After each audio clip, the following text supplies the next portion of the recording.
নমস্কার, আজ তোমাদের সাথে শেয়ার করব আমরা আগের দিন কোথায় ঘুরতে গিয়েছিলাম।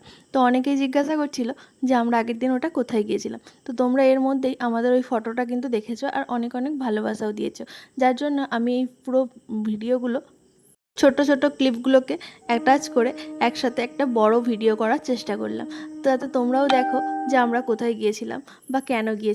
আমরা বিশেষত গিয়েছিলাম দাদাভাইয়ের ডিউটির কারণে, মানে দাদাভাই যেখানে ডিউটি যাচ্ছিল, তো আমরা ফ্রি ছিলাম সবাই, তো সেইখানের জন্যই দাদাভাই আমাদেরকে ওইখানটা ঘুরতে নিয়ে গিয়েছিলো ওই জায়গাটা।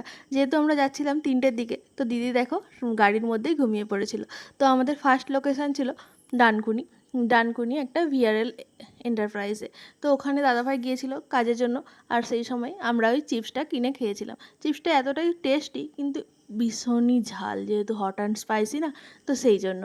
তো তারপর ওখান থেকে আমরা বেরিয়ে আর একটা সেকেন্ড লোকেশন ছিল, এটাও ভিআরএলেরই, কিন্তু এটা অন্য একটা জায়গা, লোকেশানটা অন্য জায়গায়। তো সেই জন্য আমরা ওখানটাতে গিয়েছিলাম। তারপরে দাদাভাই দেখো আবার ডিউটির জন্য গিয়েছিল, যেহেতু ওনার দরকার আছে, তো সেই জন্য কাজ করছিল। সেই সুযোগে আমরা এখানে 3জনে মিলে আড্ডা মারছিলাম।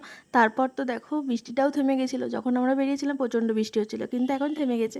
তো ওয়েদারটা দেখো কি সুন্দর না।